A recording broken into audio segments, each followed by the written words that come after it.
Another wild scene out of Minnesota. New video appears to show anti-ICE protesters throwing fireworks at federal agents in Minneapolis last night. All right, guys, welcome back to another video. Today, we're going to be going over the riots that are happening in Minneapolis as we speak.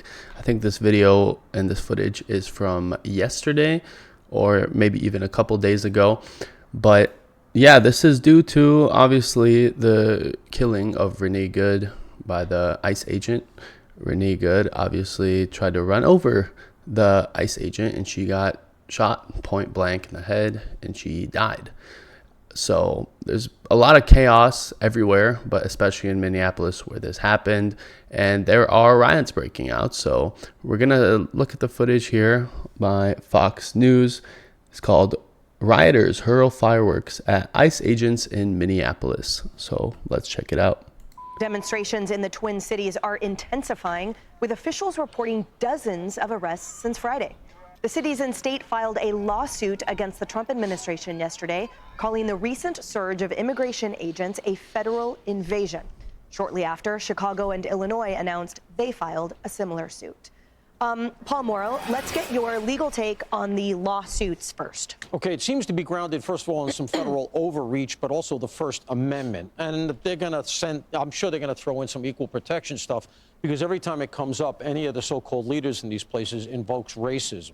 Okay, which is amazing when you consider that all the protesters tend to be not only white, but majority white women. All right, but that said, that's the basis of the lawsuit. The rejoinder is pretty obvious, which is you do your best business on Main Street. ICE is going to these places because that's where the people they got to pick up are. And all I would add to bring it down to street level is the following.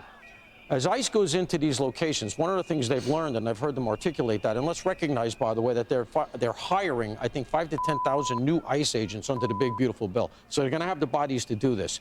In the past, if you sent in 100 people to do the operation, now they're going to send 150, 200. Why? Because they're going to have arrest teams. So as they try to enforce and bring the people out, the worst of the worst, as we've seen some of the people that have been arrested in Minneapolis who are wanted for sex crimes, child predation, et cetera, they're going to have dedicated arrest teams behind the front lines who are going to look at this, say, okay, that's the guy, he's shooting fireworks now at federal officers, that's an incendiary, that's 5 years in jail with a sentencing enhancement federally, because obviously Minneapolis PD is all on furlough. So you go in, you take these guys, you need the bodies to do this because it's chaos. And if you don't have dedicated teams, you lose track of who did what. The cases fall apart. NYPD learned this a long time ago. You need people who are dedicated. I grab this guy, I stay with this guy, I put him through the system, the arrest sticks. Now, you went out there to cosplay as a protester when you were on study hall. Now you're looking at 5 years in federal jail. You've got in a prison, you got to pay for the lawyers, you have that on your record. That's a bigger hit. Yeah, so it's absolutely insane what these people are doing, what these protesters are doing. Like, ICE is literally coming into their neighborhoods to make their city safer, arrest these illegal aliens that have invaded the country.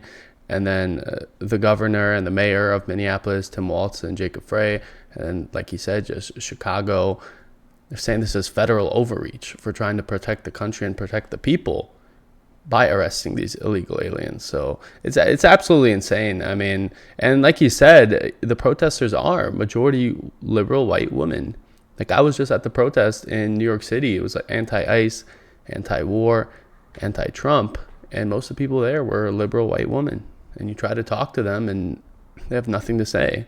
They call you a troll, they call you a fascist, all these buzzwords and all these names, but they can never defend their point because their empathy and their mind has been just so completely hijacked that they don't even know why they believe what they believe.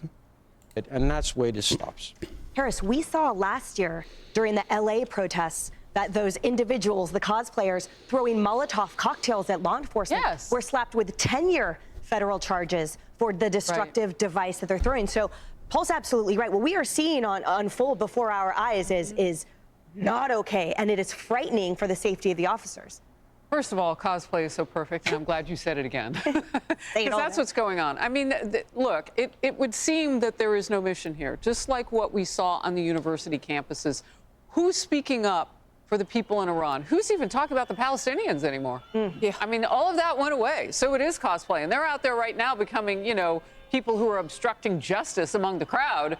They'll pay for that, however, legally, mightily, if they even get more than a slap on the hand in the state of Minnesota, because I'm getting the feeling that Governor Walz, for as long as he sits in that seat, and some reports are it won't be much longer, and then you've got Illinois Governor J.B. Pritzker, they want to be the fly in the ointment to kind of slow the government down. They can't stop the feds, but the feds go in, they do a two-tier job of, you know, isolating and extracting the worst of the worst, and then you've got that second flow, which you just described. I hadn't heard that. The arrest teams that will come in and begin to build the cases. So you can slow down the process, but you can't stop it. So yeah, they're just playing a role right now.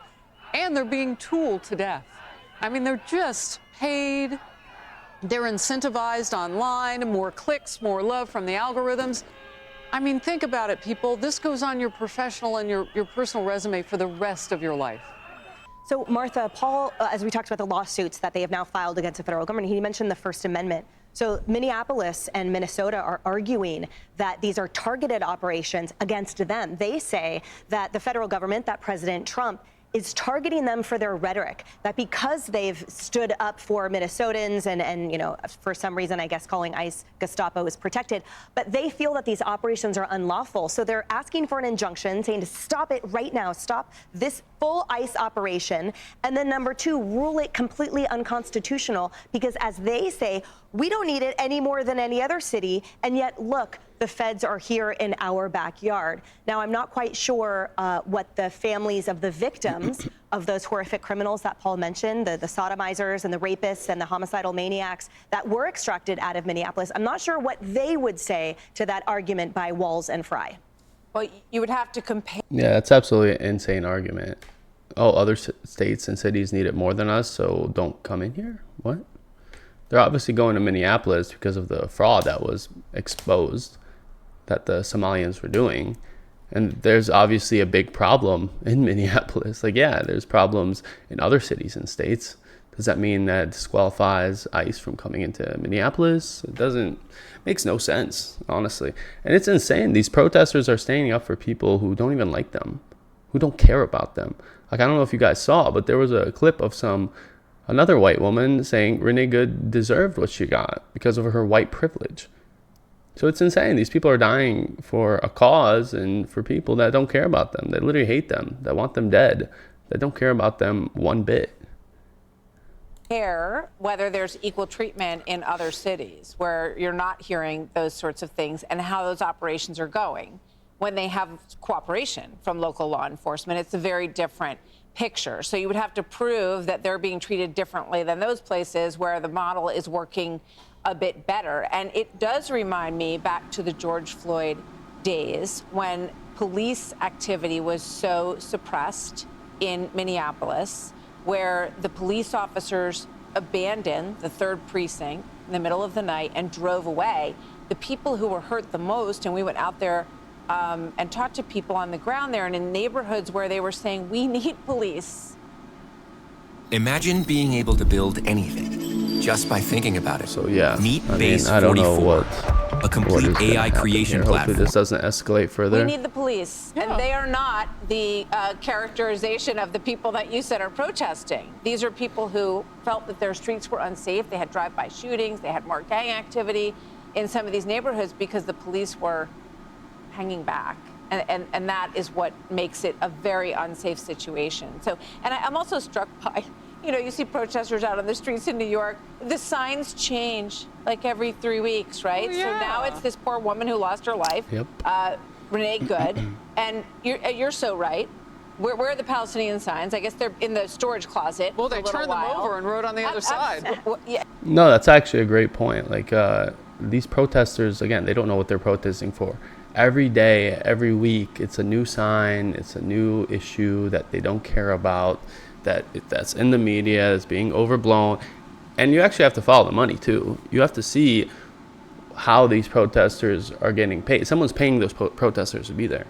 Because, I mean, this has been exposed that there are the same protesters all across the country for different issues every time. So some of these people are getting paid. And I even noticed this when I was there.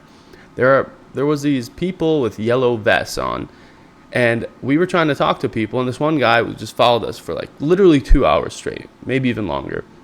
And he came up to every person we went up to. It's like, don't talk to them. They're trolls. They're fascists. All this nonsense. So clearly there are people being paid to kind of instigate, to, you know, get people together. So clearly this is something. This is a psyop from someone.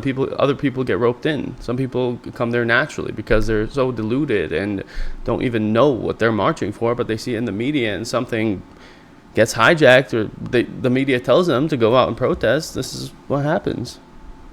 Even if they did that much independently, I would be impressed. Here's your new sign, right? Yeah, it's unbelievable. They're printing the America out of Iran ones right now. You're right. And I look at it as, or a federal agent that maintained his life, thank God, in the face of what could have been imminent death. Yeah, and to these lawsuits, there's no First Amendment right for states to opt out of federal immigration enforcement. Nope. That's not how it works. What kind of First Amendment? Unfortunately, this seems to be a case that the Supreme Court is going to have to take up eventually, because right now you have two competing claims of sovereignty. You have the sanctuary states that are claiming they are somehow exempt from the rules of federal immigration enforcement. And then you have the federal government, which is trying to apply the rules that Congress has passed uniformly across all red and blue states.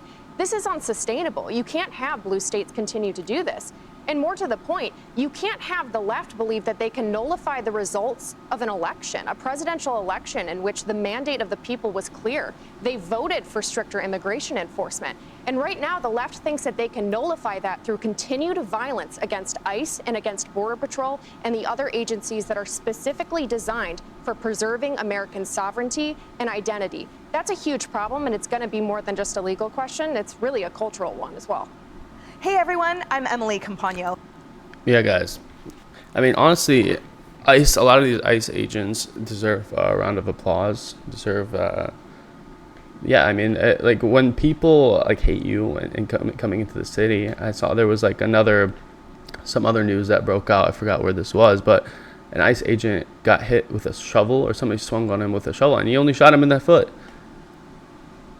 So it's like these people are attacking them. These people hate these ICE agents for doing their job and being patriots of their country, wanting to clean up the streets, and they're still showing amazing restraint. Like it's insane. Obviously, there's a few bad apples that want to have this power trip and bad things happen, but behave yourself. It's immigration enforcement, people who work for the law enforcement coming to clean up your streets. You're gonna get in their way? What are you doing? These are people who care about their country, want to help clean up their streets. That's why they got this job. So, I mean, we're just going to see a bigger divide of the people who are patriots of the U.S. and people who are just traitors. I hope this doesn't escalate more. Hopefully this doesn't turn into like the BLM riots of 2020. I don't think that's going to happen under Trump. I think the National Guard is going to go in and clean up the streets. And then we'll see what happens from there. But this is crazy. We're living through crazy times, and especially with Iran. If you guys didn't see, Netanyahu just told Trump to wait on the strike in Iran. So I'm curious what's going to go on there. Just a lot of things happening only 2 weeks into 2026. So I'm going to be covering everything on my channel. So if you guys enjoyed the video, don't forget to like and subscribe to the channel so you don't miss out on my next videos. And as always, guys, thank you for watching, and see you all next time.